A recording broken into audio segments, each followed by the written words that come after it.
आज हम एक नया चैप्टर चालू करने जा रहे हैं। चैप्टर का नाम है कॉन्स्टिट्यूशनल डिजाइन। तो हमारा जो कॉन्स्टिट्यूशन है, हमारा जो संविधान है, मतलब एक किताब है जिसमें हमारे देश के सारे कानून लिखे हैं और हम उसी चीज को फॉलो करते हैं। तो उसका डिजाइन कैसे करा गया है, उस कॉन्स्टिट्यूशन के बारे में हम कुछ जानने वाले हैं। लास्ट चैप्टर में हमने क्या देखा था? लास्ट चैप्टर में हमने डेमोक्रेसी के बारे में पढ़ा था कि डेमोक्रेसी क्या होता है, व्हाट इज डेमोक्रेसी, और डेमोक्रेसी की जरूरत क्यों है हमें, वाई डेमोक्रेसी। बहुत अच्छे से समझा था अपन ने कि डेमोक्रेसी चीज क्या होती है, डेमोक्रेसी वर्ड को भी अच्छे से समझा। डेमोक्रेसी की एक डेफिनेशन थी, उस डेफिनेशन को अपन ने एक्सटेंड करा, बहुत अलग अलग लेवल्स तक लेके गए अपन उस डेफिनेशन को। इसके अलावा अपन ने देखा कि डेमोक्रेसी की जरूरत क्यों है हमें। हमने डेमोक्रेटिक और नॉन डेमोक्रेटिक गवर्नमेंट्स देखी थी, तो उसमें हमने जब कंपैरिजन करा तो हमें पता चला कि हाँ, डेमोक्रेसी वो फॉर्म ऑफ गवर्नमेंट है जो बाकी फॉर्म ऑफ गवर्नमेंट से बेहतर है। इस वजह से हम डेमोक्रेसी को प्रेफर करते हैं। अब अपन ये नया चैप्टर चालू करते हैं जिसका नाम है कॉन्स्टिट्यूशनल डिजाइन। काफी इंपॉर्टेंट है ये, ठीक है ना। अपन अब इस चैप्टर को चालू करते हैं। सबसे पहले अपन कुछ स्टोरीज की बात करेंगे। तो ये दिया हुआ है democratic constitution in south Africa. South Africa एक कंट्री है, अपन उसके बारे में कुछ जानते हैं, ठीक है ना। ये आप बंदे को देख रहे हो, ये बंदा कौन है? ये है नेल्सन मंडेला। जैसे हमारे इंडिया में Mahatma Gandhi father of nation कहलाते हैं, काफी इंपॉर्टेंट फिगर है, उन्होंने हमें इंडिपेंडेंस दिलवाने में काफी बड़ा योगदान दिया। उसी प्रकार से साउथ अफ्रीका कंट्री को इंडिपेंडेंस दिलवाने में नेल्सन मंडेला का बहुत बड़ा हाथ था। यहां पर ही ब्रिटिश ही रूल करते थे, मतलब जैसे अपने इंडिया में व्हाइट पीपल ब्रिटिश लोग रूल करते थे, उसी प्रकार से यहां पर भी वही रूल करते थे। तो इन्होंने कुछ बोला है, I have fought against white domination and I have fought against black domination. I have cherished the ideal of a democratic and free society in which all persons live together in harmony and with equal opportunities. It is an ideal which I hope to live for and to achieve, but if it needs be, it is an ideal for which I am prepared to die. ठीक है।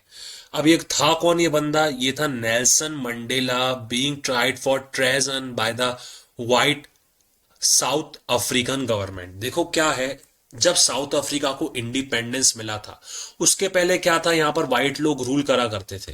तो white लोग ने क्या करा था, उस समय जब नेल्सन मंडेला आजादी के लिए लड़ रहे थे, तो उनपे एक ट्रेजन का केस लगा दिया था। ट्रेजन मतलब देशद्रोह का एक अंदर केस लगा दिया था, जिसकी वजह से उनको जेल हो गई थी और उनको उनके साथ 7 अदर लीडर्स को भी सेंटेंस कर दिया था लाइफ इम्प्रिजनमेंट, मतलब जिंदगी भर जेल में बिताने के लिए। और कब करा था? 1964 में, ठीक है ना। और क्यों क्यों किस वजह से करा था? क्योंकि ये जो नेल्सन मंडेला और इनके साथ जो 7 अन्य लीडर्स थे, वो किसको डेयर कर रहे थे, अपोज कर रहे थे अपार्टाइड रेजिम। अपार्टाइड रेजिम मतलब जो व्हाइट लोग थे ना, ब्लैक लोगों के साथ काफी दुर्व्यवहार करते थे, काफी गलत तरीके से व्यवहार करते थे, डिस्क्रिमिनेशन करते थे उनके रेस के बेस पे। रेस मतलब उनके कलर के बेस पे उनके साथ डिस्क्रिमिनेशन करते थे। जैसे अगर कोई बस है, उस बस में अगर व्हाइट लोग बैठे हुए हैं तो किसी भी ब्लैक लोग को वहां बैठना मना था। ऐसे ही जो रहने के लिए सोसाइटीज होती है, रहने के लिए जो कॉलोनीज होती है, तो व्हाइट लोगों के लिए अलग कॉलोनीज बनाई गई थी और उन कॉलोनीज में ब्लैक लोगों का रहना बिल्कुल मना था। तो ये जो अपार्टाइड रेजिम चलाई थी, इसका अपोजिशन करा था नेल्सन मंडेला ने। इस वजह से ही क्या करा था, जो व्हाइट गवर्नमेंट थी, जो उस समय ब्रिटिश रूल कर रहे थे, उन्होंने इन पे ट्रेजन का केस लगा दिया और इनको जिंदगी भर के लिए जेल में डाला 1964 में।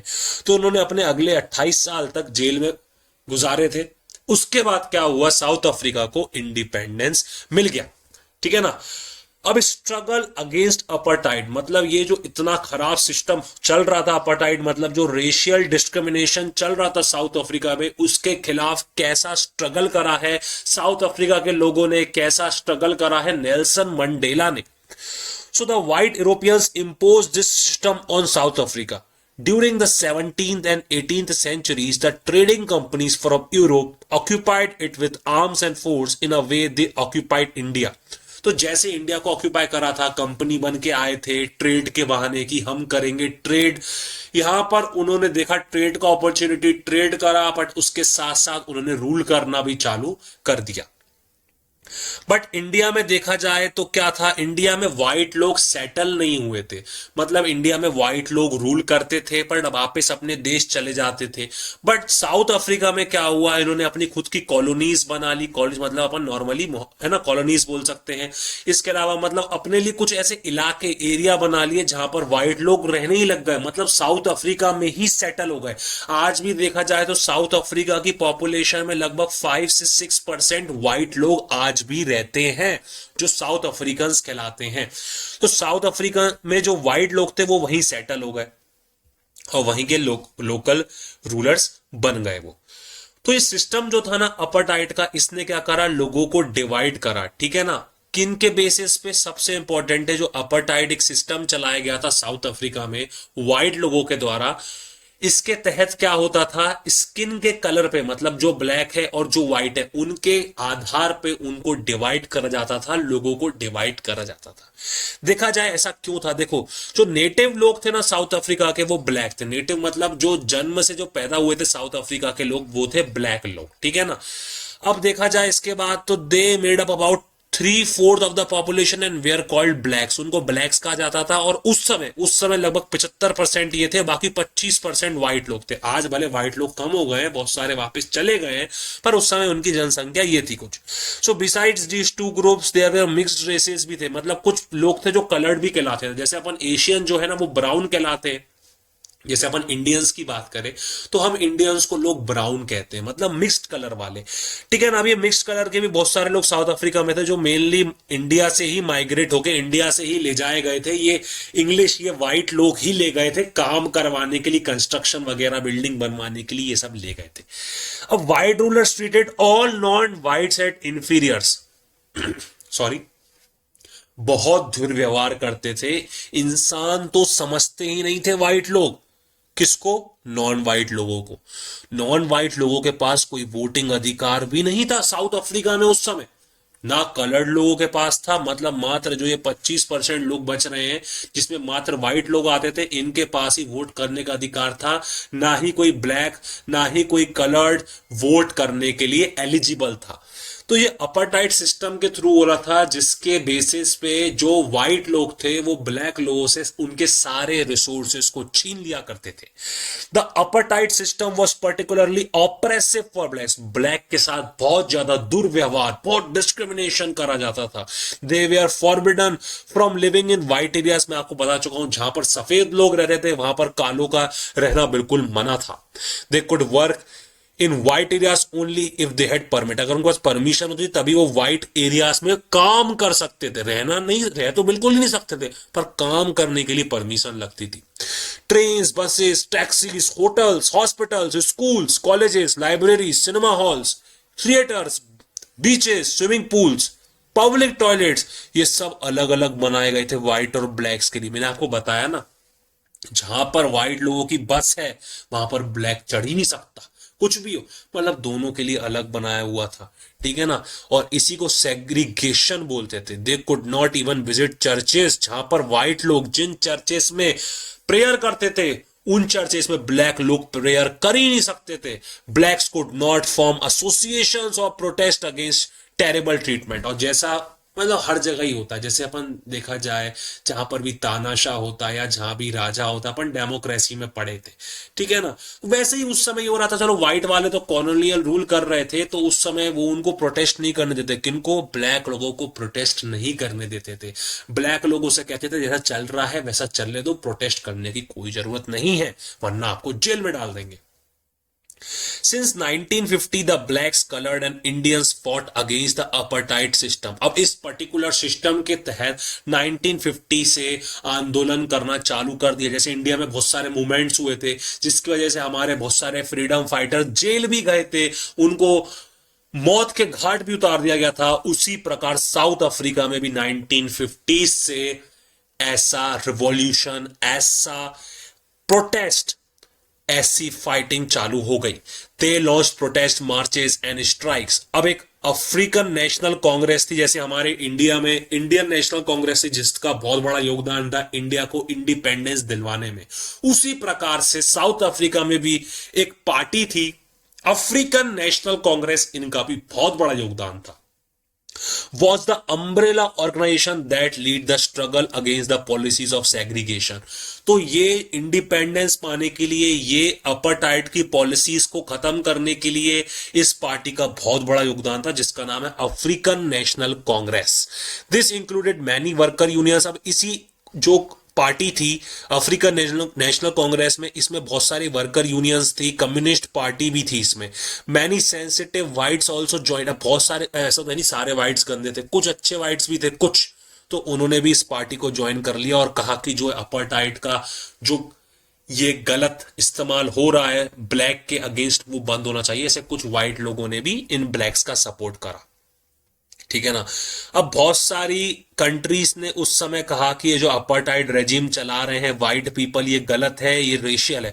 आपको मैं एक स्टोरी सुनाता हूं। ये जो अपार्थाइड का जो ये सीन चल रहा था, ये जो गलत व्यवहार करते थे वाइट वाले लोग साउथ अफ्रीका में, तो इस वजह से ना साउथ अफ्रीका को एक बार क्रिकेट वर्ल्ड कप में बैन कर दिया गया था, क्योंकि साउथ अफ्रीका में गलत व्यवहार होता था ब्लैक्स वालों के साथ। इस वजह से साउथ अफ्रीका की टीम को क्रिकेट के वर्ल्ड कप में ही बैन कर दिया था एक साथ, ठीक है ना। तो अब अपन अगला देखते हैं, टुवर्ड्स अ न्यू कॉन्स्टिट्यूशन। भाई ये बहुत इंपॉर्टेंट बात है। अभी भी अपन साउथ अफ्रीका की बात कर रहे हैं। साउथ अफ्रीका में अब देखो इंडिपेंडेंस मिला, ठीक है ना। वाइट लोगों ने अपार्थाइड की रेजीम बंद कर दी। इंडिया में इंडिपेंडेंस मिला तो क्या था, ब्रिटिश लोग जो वाइट लोग थे वो अपना देश छोड़ के चले गए। यहां पर क्या था कि यहां पर बहुत सारे लोग सेटल ही हो गए साउथ अफ्रीका में। तो अब जब इनका नया कॉन्स्टिट्यूशन बनने वाला, इनको अब इंडिपेंडेंस मिल चुका है 1994 में। अब क्या करेंगे, ये नया कॉन्स्टिट्यूशन बनाएंगे। भाई कॉन्स्टिट्यूशन क्या होता है, कॉन्स्टिट्यूशन क्यों जरूरी भाई, देखो सिर्फ डेमोक्रेसी में आपको कॉन्स्टिट्यूशन देखने को मिलेगा। कॉन्स्टिट्यूशन में वो सारे कायदे कानून लिखे होते हैं, वो सारे लॉज लिखे होते हैं, सारे रूल्स होते हैं सॉरी, जो उस देश के हर एक नागरिक को, जो उस देश के हर एक सिटीजन को फॉलो करने पड़ते हैं। अगर वो उन रूल्स को, अगर वो उन लॉज को फॉलो नहीं करता है तो उन पे कार्रवाई होती है, उनको पनिशमेंट भी मिलती है। So as protests and struggles against apartheid had increased, the government realized that they could not no longer keep the blacks under their rule through repression। तो अब जैसे बहुत ज्यादा प्रोटेस्ट होने लग गए तो व्हाइट लोगों को समझ में आ गया भाई कि अब जो अपार्थाइड वाली स्कीम हम चला रहे हैं ब्लैक के अगेंस्ट, अभी ज्यादा समय तक टिकने नहीं वाली, क्योंकि ब्लैक वाले बहुत ज्यादा प्रोटेस्ट कर रहे हैं, इस वजह से हमें बड़ी दिक्कत आ रही है। द व्हाइट रिजीम ने अपनी पॉलिसीज को चेंज कर दिया, जो डिस्क्रिमिनेटरी लॉज थे उनको वापस ले लिया गया। बैन ऑन पॉलिटिकल पार्टीज, जो पॉलिटिकल पार्टीज पे बैन लगाया था, जो मीडिया पे बैन लगा के रखा था वाइट लोगों ने, उनको भी हटा दिया। 28 इयर्स ऑफ इम्प्रिजनमेंट, मतलब 28 साल जेल में काटने के बाद नेल्सन मंडेला फ्री मैन की तरह जेल से बाहर आए। फाइनली मिडनाइट ऑफ 26 अप्रैल 1994 देश का, मतलब साउथ अफ्रीका का नया फ्लैग आया, ठीक है ना। और उसके बाद ही एक नए डेमोक्रेसी की शुरुआत हुई। यहीं से अब असली शुरुआत होती है कॉन्स्टिट्यूशन की। देखो भाई अभी तक तो कोई कॉन्स्टिट्यूशन था नहीं, कोई कायदे कानून थे नहीं, व्हाइट वाले जो करना चाहे कर रहे थे। भाई देखो डिस्क्रिमिनेशन, यही सबसे बड़ी दिक्कत है दुनिया में। इसी की वजह से लोग डेमोक्रेसी की तरफ आ रहे हैं। डिस्क्रिमिनेशन वर्ड से ये मत समझा करो कि कास्ट के बेसिस पे डिस्क्रिमिनेशन हो रहा है, ठीक है ना। मतलब डिस्क्रिमिनेशन मतलब भेदभाव होता है, वो किसी भी बेसिस पे हो, आप चाहे जेंडर के बेस पे करो, चाहे आप कास्ट के बेस पे करो, रिलीजन के बेस पे करो, लैंग्वेज के बेस पे करो, किसी भी बेस पे अगर भेदभाव हो रहा है तो वो भेदभाव गलत है। और उस भेदभाव को मिटाने का काम करता है डेमोक्रेसी। और डेमोक्रेसी में भी वो भेदभाव तभी कम होता है जब हमारे उस डेमोक्रेटिक देश में वैसा कॉन्स्टिट्यूशन हो, वैसे कानून कायदे हो जिसकी मदद से ये डिस्क्रिमिनेशन खत्म हो सके। अब देखते हैं नेल्सन मंडेला ने कुछ ये बोला था जब वो बाहर आए थे जेल से। Historical enemies succeeded in negotiating a peaceful transition from apartheid to democracy exactly because we were prepared to accept the inherent capacity for goodness in the other. My wish is that South Africans never give up on the belief in goodness, that they cherish their faith in human beings is the cornerstone of our democracy. तो जैसे ये बाहर आए ना, इन्होंने ये नहीं बोला कि व्हाइट लोग आप जाओ यहां से, इन्होंने ये नहीं बोला कि ब्लैक लोग तो मारो व्हाइट लोगों को भगाओ, इन्होंने बाहर आके ये बोला कि अब हमें साथ में लेना है। जैसे पहले अपार्टाइड वाला रेजिम चला रहे थे व्हाइट लोग, अब ऐसा नहीं है, पर हम चाहते हैं अब हम डेमोक्रेसी से रहे, और जो जितने भी साउथ अफ्रीकन है, मतलब चाहे ब्लैक हो चाहे व्हाइट हो, वो ह्यूमन बीइंग्स पे फेथ रखे, इंसानियत दिखाए, डेमोक्रेसी में विश्वास रखे, और ये रंग के आधार पे और ये सब चीजों के आधार पे डिस्क्रिमिनेशन ना करे। ठीक है ना। बस यहीं से तो कॉन्स्टिट्यूशन की शुरुआत हो रही है। ठीक है ना। क्या होता है भाई, कॉन्स्टिट्यूशन एक प्रकार से आप एक ऐसा प्रोसेस मान सकते हैं जिससे अपन क्या करते हैं, देश में डेमोक्रेसी लाते हैं। कॉन्स्टिट्यूशन में वो सारे आपको कायदे कानून मिलेंगे। So after the emergence of new democratic South Africa, black leaders appeal to fellow blacks to forgive the whites for atrocities that committed violent power. तो ब्लैक लोगों के जो लीडर्स बने, उन्होंने कहा कि व्हाइट लोगों को माफ कर दो, उन्होंने पहले जो भी करा हो, पर हम अब देश में डेमोक्रेसी से रहना चाहते हैं, हम अब इक्वालिटी से रहना चाहते हैं, अब हम कोई डिस्क्रिमिनेशन से नहीं रहेंगे। मतलब इन्होंने कितना अच्छा करा। उस समय ये 85 से 90% थे, चाहते तो आराम से 5-10% लोगों को भगा देते देश से, पर उन्होंने कहा नहीं भाई, हम साथ में रहते हैं, ये फालतू में गलत तरीके से रहना जरूरी नहीं है। ठीक है ना। So after 2 years of discussion and debate, they came out with one of the finest constitutions, world का सबसे फाइनेस्ट, सबसे best, one of the best बोलूंगा मैं, one of the best constitution south Africa का माना जाता। इतना धुआंधार कॉन्स्टिट्यूशन बनाया इन्होंने, इतने अच्छे राइट्स दिए अपने देशवासियों को, वो आपको जानना बहुत जरूरी है। तो उन्होंने एक बहुत प्यारा सोल्यूशन निकाला। ठीक है ना। बहुत अच्छे से रूल्स बनाए, ना ही किसी के साथ डिस्क्रिमिनेशन हुआ। अब एक बात करें, प्रियम्बल क्या है। प्रियम्बल मतलब कुछ ऐसी, जैसे हमारा कॉन्स्टिट्यूशन है, तो कॉन्स्टिट्यूशन के जो फर्स्ट पेज पे कुछ ऐसी बातें लिखी है, सोवर्डिनिटी, सेक्युलरिज्म, ठीक है ना, कुछ ऐसे वर्ड्स होते हैं, वो प्रियम्बल कहलाता है। काफी इंपॉर्टेंट और माना जाता है। उस मतलब एक प्रकार से अगर आपको आप अगर पूरी कॉन्स्टिट्यूशन की किताब नहीं पढ़ सकते हो ना, आप प्रियम्बल देख लो, आपको उससे थोड़ा बहुत आइडिया हो जाएगा कि हाँ भाई, हमारा कॉन्स्टिट्यूशन किस डायरेक्शन में जाने का प्रयास कर रहा है। ठीक है। अब आता है the South African constitution inspires Democrats all over the world. तो साउथ अफ्रीका का जब ये कॉन्स्टिट्यूशन बनाना, तो पूरे वर्ल्ड में जितने भी डेमोक्रेसी के चाहिए थे वो बड़े इंप्रेस हुए। वाह यार, क्या कॉन्स्टिट्यूशन बनाया, मान गए साउथ अफ्रीका वालों को। A state denounced by the entire world in 1994 as the most undemocratic one is now seen as the model of democracy. क्योंकि 1994 से पहले साउथ अफ्रीका तो डेमोक्रेसी था नहीं, व्हाइट लोग दुर्व्यवहार करते थे ब्लैक के साथ, पर 1994 के बाद one of the finest democratic country बन गया साउथ अफ्रीका। ठीक है ना। तो ये कॉन्स्टिट्यूशन ही जो था जिसने साउथ अफ्रीका में इतना चेंज लेके आया। जो साउथ अफ्रीका में डिस्क्रिमिनेटरी लॉस थे, उन लॉस को हटाने का काम करा एक कॉन्स्टिट्यूशन ने। वो एक कॉन्स्टिट्यूशन इतना क्यों जरूरी है, और जैसे आपने देखा 2 साल लग गए, 2 साल का डिस्कशन, 2 साल का डिबेट हुआ, उसके बाद कॉन्स्टिट्यूशन बना।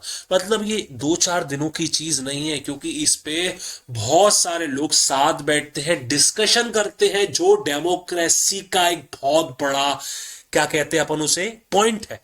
कैसे? क्योंकि डेमोक्रेसी में ये डिबेट, ये डिस्कशन बहुत जरूरी है। So why do we need a constitution, हमें कॉन्स्टिट्यूशन की जरूरत ही क्यों पड़ गई? भैया आपको समझ में तो आ रहा होगा। साउथ अफ्रीका में 1994 से पहले कोई कॉन्स्टिट्यूशन नहीं था, कोई ऐसे रूल्स वगैरह नहीं थे। जो व्हाइट वाले जित खराब से डिस्क्रिमिनेटरी लॉस ला रहे थे, जिस प्रकार से ब्लैक लोगों के साथ दुर्व्यवहार कर रहे थे, वो कर रहे थे। पर ब्लैक लोग 1994 के बाद व्हाइट लोगों के साथ मिलकर कुछ ऐसे कायदे कानून लाए जिससे व्हाइट लोगों का भी भला हो और ब्लैक लोगों का भी भला हो, किसी का भी नुकसान ना हो, सब इक्वल बेसिस पे बिना डिस्क्रिमिनेशन के रह पाए। तो ये कॉन्स्टिट्यूशन इसलिए जरूरी है। The South African example is a good way to understand why we need a constitution and what do constitution do. Constitution क्या करता है, क्या है कॉन्स्टिट्यूशन, हमें अभी एक एग्जांपल से पता चल चुका है। The oppressor and the oppressed in this new democracy we are planning to live together as equals. It was not going to be easy for them to trust each other. They had their fears, they wanted to safeguard their interests. The black majority has keen to ensure that the democratic principle of majority rule was not compromised. They wanted substantial social and economic rights. The white minority has been to protect its privileges and properties. कहने का तात्पर्य ये है, constitution भले आ गया था 1994 में, पर एक डर का माहौल होता है ना यार, कि ब्लैक लोगों में ये डर था कि देखो भाई चलो हम मेजोरिटी है, पर इसका मतलब ये नहीं कि हम मेजोरिटी थे, हमने वाइट लोगों को अलाउ कर दिया रहने से, पर इसका दुष्परिणाम, इसका गलत परिणाम हम पे ही ना हो जाए, हमें ऐसा ना हो हमें जॉब्स नहीं मिल रही है, हमें कोई राइट्स नहीं मिल पा रहे हैं, ठीक है ना। तो उनको डर था अगर हम इकोनॉमिकली ग्रोथ कर पाएंगे कि नहीं कर पाएंगे, क्योंकि उस समय बहुत गरीब थे ब्लैक्स, वाइट से अमीर थे, तो हम ग्रो कर पाएंगे कि नहीं कर पाएंगे, तो उनके दिमाग में ये डर था। और व्हाइट लोगों के दिमाग में क्या डर था कि हम पे जो इतने सारी प्रॉपर्टीज है, हम पे हमें इतने अधिकार मिलते हैं, ये सब हमसे छिन ना जाए। तो डर सबके मन में रहता है, ठीक है ना। चलो अब देखते हैं। After long negotiations both parties agreed to compromise, दोनों पार्टीज ने करा, black as well as white. The whites agreed to the principle of majority rule, whites ने एक्सेप्ट करा कि भैया देखो जैसे इलेक्शंस होंगे और इलेक्शन में जो भी पार्टी मेजोरिटी रूल से जीतेगी वही रूल करेगी, अब भले वो ब्लैक्स की पार्टी हो या कोई भी हो। They also agreed to accept some basic rights for the poor and the workers, के लिए भी उनने बेसिक राइट्स को एक्सेप्ट करा। The blacks agreed that majority rule would not be absolute, blacks ने ये भी एक्सेप्ट करा कि जो मेजोरिटी रूल होगा ना वो एब्सोल्यूट नहीं होगा, ऐसा नहीं कि मतलब सिर्फ ब्लैक्स ही ब्लैक्स रूल कर रहे हैं, हम व्हाइट वालों को भी रिप्रेजेंटेशन देंगे, मतलब कुछ सीट्स रिजर्व रख देंगे जैसे अपने इंडिया में होता है। They agreed that the majority would not take away the property of the white minority, black ने ये भी भरोसा दिलाया कि जो व्हाइट लोगों की अभी प्रॉपर्टी है, भले उन्होंने ब्लैक लोगों से लूट के ली होगी एक समय, फिर ब्लैक लोगों ने कहा कि ठीक है हम आपकी ये प्रॉपर्टीज नहीं लेंगे, ये जो आपकी है वो आप रखे रहो, ठीक है ना। भले एक दूसरे पे ये सब ट्रस्ट बन रहा था इन सब बातों से, पर कंप्लीट ट्रस्ट अभी भी नहीं बढ़ रहा था, क्योंकि कभी ना कभी फ्यूचर में तो ट्रस्ट डिस्ट्रॉय हो ही सकता था। फिर भी ये कॉन्स्टिट्यूशन क्या करता है, ये कॉन्स्टिट्यूशन वही ट्रस्ट को संभाल के रखता है। मान लो अभी 1994 में तो ब्लैक्स ने कह दिया कि हम आपकी प्रॉपर्टीज को नहीं लूटेंगे, ठीक है ना, आपकी प्रॉपर्टीज नहीं छीनेंगे, पर 10 साल बाद 2004 में ब्लैक्स का मन बदल गया, व्हाइट तो 5-10% क्या कर लेंगे, ब्लैक लोगों ने व्हाइट लोगों की प्रॉपर्टीज को छीन लिया। अब ब्लैक लोग क्या करेंगे, ब्लैक लोग क्या करेंगे, वही किताब खोलेंगे जो 1994 में बनाई थी, 2 साल के अंतराल, 2 साल की मेहनत के बाद, जिसे कहते हैं कॉन्स्टिट्यूशन। उस कॉन्स्टिट्यूशन में हर चीज लिखी है, अगर किसी की प्रॉपर्टी को छीना जाता है, ऐसी कुछ चोरी भी होती, मतलब कुछ भी लॉस, तो हम कहाँ जाएंगे, हम कोर्ट जाएंगे, वहां पर हमें क्या मिलेगा, वहां पर हमें जस्टिस मिलेगा, ठीक है ना। तो इस वजह से कॉन्स्टिट्यूशन क्यों हो जाता है, इस वजह से कॉन्स्टिट्यूशन बहुत ज्यादा जरूरी हो जाता है, ठीक है ना। तो आप समझो कितना जरूरी है कॉन्स्टिट्यूशन। सो कॉन्स्टिट्यूशन जो मेकिंग था ना वो यूनिक नहीं था साउथ अफ्रीका में, हर कंट्री में क्या होता है अलग अलग प्रकार के लोग होते हैं, तो इस वजह से कॉन्स्टिट्यूशन बनाना पड़ता है, हर प्रकार के लोगों को साथ बिठाना पड़ता है कि कैसे वो आपसी मतभेद को हटा सकते हैं, अपने अपने व्यूज को एक्सप्रेस कर सकते हैं, और उस बेसिस पे कानून कायदे उस देश के लिए बनाए जा सकते हैं, ठीक है ना। पर ऑल ओवर द वर्ल्ड देखें तो पीपल के पास अलग अलग ओपिनियंस, अलग अलग इंटरेस्ट होते हैं, भले वो कंट्री डेमोक्रेटिक हो या ना हो, बट अलग अलग ओपिनियंस और अलग अलग इंटरेस्ट होते हैं। तो ये जो डेमोक्रेसी होता है, जो ये कॉन्स्टिट्यूशन होता है, वो उन अलग अलग लोगों के व्यू को क्या करता है, सेफ गार्ड करता है। सेफ गार्ड करता है कैसे, जैसे अपन अपने एक एग्जांपल देखते हैं, अपने देश में क्या है, लगभग 40 से 45% लोगों की जो मदर टंग है, मतलब जो फर्स्ट लैंग्वेज है ना, वो हिंदी है। मतलब सिर्फ 40-45%, आपको लग रहा है बहुत कम है, हाँ भाई बहुत कम है, अपने देश में बहुत सारी भाषाएं बोली जाती है। तो अब आप एक बात बताओ, कॉन्स्टिट्यूशन मतलब डेमोक्रेसी में क्या होता है कि आपको भी अपने व्यूज रखने का अधिकार है, पर सामने वाले को भी अपने व्यूज रखने का अधिकार है। आप तो कह रहे हो कि हिंदी का बहुत प्रचार होना चाहिए, पूरे देश में हिंदी बोली जानी चाहिए, पर सामने वाला जो तमिल बोलता है, तमिल भी ऐसा नहीं है कि 2-10-20 लोग बोलते हैं, अपने इंडिया का लगभग 10% लोग तमिल बोलते हैं। इंडिया की 140 करोड़ पॉपुलेशन, उसमें 10 करोड़ लोग तमिल बोलते हैं, तो ये 10 करोड़ लोग मतलब 14 करोड़ लोग हैं। अब आप क्या इनको सप्रेस कर दोगे, क्या इनको आप जबरदस्ती करोगे कि आपको हिंदी बोलना पड़ेगा, भाई वो उनकी भाषा है, तमिल भाषा, उनका मन, उनको जो बोलना हो। तो डेमोक्रेसी में ही अगर आप कह रहे हो ना कि हिंदी का प्रचार, तो सामने वाला बोलेगा नहीं भाई क्यों, लो तमिल का प्रचार करो, ठीक है ना। तो इस हिसाब से फिर सहमति बनेगी, चलो ठीक है हम हिंदी बोलते हैं, आपका मन हो तो आप हिंदी बोलो, सामने वाला बोलता है ठीक है भाई हम तमिल बोलते हैं, आपका मन हो तो आप भी बोलो, ठीक है, वरना आप अपने अपन में खुश है। तो ये बात है। तो कॉन्स्टिट्यूशन इसलिए जरूरी है भाई कि लोगों के राइट्स को प्रोटेक्ट करता है ये कॉन्स्टिट्यूशन, कोई अपनी मनमानी नहीं कर सकता है। सॉरी। ठीक है ना। तो कॉन्स्टिट्यूशन होता क्या है? Constitution of a country is a set of written rules, ठीक है ना, कुछ रिटन रूल्स होते हैं that are accepted by all the people which are living in that country. उस देश में जितने भी लोग रहते हैं, सारे के सारे लोगों को वो रूल्स को मानना पड़ता है जो कॉन्स्टिट्यूशन में लिखे होते हैं। कॉन्स्टिट्यूशन सबसे सुप्रीम लॉ माना जाता है, ठीक है ना, जो उस देश के लोगों का दूसरे देश और गवर्नमेंट के प्रति रिलेशन डिफाइन करता है। ये लाइन आपको इतना कुछ समझने की जरूरत नहीं, बस मेरी बात ही समझो आप कि कॉन्स्टिट्यूशन क्या होता है। सेट ऑफ रूल्स होता है, देश के हर एक व्यक्ति को वो रूल्स मानने पड़ते हैं। अगर आपको जस्टिस चाहिए तो आप उस कॉन्स्टिट्यूशन का ही सहारा लोगे, अगर आपको इक्वालिटी चाहिए आप उस कॉन्स्टिट्यूशन का ही सहारा लोगे। तो कॉन्स्टिट्यूशन के चार काफी प्रमुख और इंपॉर्टेंट बातें हैं, इसको आप समझिए। First, it generates a degree of trust, ये आपको बता चुका हूं भैया, विश्वास जनरेट करता है, विश्वास। आपने बोला, ब्लैक लोगों ने बोला था व्हाइट लोगों से हम आपकी प्रॉपर्टीज नहीं लेंगे। चलो व्हाइट लोगों के मन में थोड़ा बहुत तो हिचकिचाहट होगी ना यार, ये तो अभी तो कह रहा है, बाद में ये तो इतने सारे हैं, बाद में हमारी प्रॉपर्टी छीन ली तो व्हाइट लोगों ने बोला ठीक है भाई, आपको विश्वास नहीं हो रहा, लो भैया ये लो एक कॉपी, इस कॉपी में ये कॉन्स्टिट्यूशन है हमारे देश का, इसमें सारे रूल्स लिखे हैं, इसमें हम लिख देते हैं कि कोई भी किसी की प्रॉपर्टी नहीं छीनेगा जबरदस्ती, अदरवाइज ऐसा ऐसा प्रोसेस चलेगा, आपको यहाँ कोर्ट जाना है, यहाँ कोर्ट जाना है, और आपको जस्टिस मिलेगा और आपकी आपकी प्रॉपर्टी आपको वापस मिल जाएगी, और जो जबरदस्ती करेगा उस पर केस होगा, उसको जेल में डालेंगे। मतलब ये पूरे कायदे कानून, ये पूरी प्रोसेस लिखी हुई है कॉन्स्टिट्यूशन में। तो इस वजह से क्या होता है, लोगों में एक दूसरे पे ट्रस्ट जनरेट होता है। सेकेंड, ठीक है ना, सेकंड ये है कि गवर्नमेंट कैसे रूल करेगी ना, कैसे डिसीजंस लेगी, वो भी कॉन्स्टिट्यूशन में लिखा हुआ है। गवर्नमेंट अपने आधार पर डिसीजन नहीं ले सकती। इलेक्शन कैसे होना है, उसकी प्रोसेस क्या है, रिजल्ट्स कैसे आने हैं, कितने हर सालों में रिजल्ट्स, कितने हर सालों में इलेक्शंस होने हैं, किस प्रकार से प्राइम मिनिस्टर इलेक्ट होता है, किस प्रकार से जज इलेक्ट होता है, मतलब किस प्रकार से बाकी मिनिस्टर इलेक्ट होते हैं, ये सारी की सारी चीजें, किस प्रकार से प्रेसिडेंट इलेक्ट होता है, ये सारी की सारी चीजें कॉन्स्टिट्यूशन में लिखी हुई है। थर्ड क्या है, it lays down limits on the powers of government and tells us what the rights of citizens are. अब तीसरा, कॉन्स्टिट्यूशन ये भी डिफाइन करता है कि कोई गवर्नमेंट के पास अंधाधुंध पावर नहीं है, इतनी पावर भी नहीं कि वो जो करना चाहे करे। जो कॉन्स्टिट्यूशन में लिखा है उतनी ही पावर है गवर्नमेंट के पास। गवर्नमेंट का ऐसा नहीं है कि उनने अगर सरकार बना ली है तो वो खुद सरकार है, वो जो करना चाहे कर सकती है, ऐसा नहीं है। जो कॉन्स्टिट्यूशन में लिखा है वो उतना ही कर सकती है, उसके आगे अपने हिसाब से कायदे कानून नहीं बना सकती है। फोर्थ क्या है, it expresses the aspiration of people about creating a good society. तो इससे लोगों में भी एक प्यारा सा विश्वास आता है कि यार कॉन्स्टिट्यूशन है, कितनी अच्छी अच्छी चीजें लिखी है उसमें, कोई किसी के साथ गलत नहीं कर सकता, तो एक अच्छी सोसाइटी बन सकती है, सभ्य लोगों की सोसाइटी बन सकती है, एजुकेटेड लोगों की सोसाइटी बन सकती है, लोग आपस में प्रेम से रह सकते हैं बिना कोई लड़ाई झगड़े के। तो इस वजह से डेमोक्रेसी, इस वजह से कॉन्स्टिट्यूशन बहुत ज्यादा जरूरी है।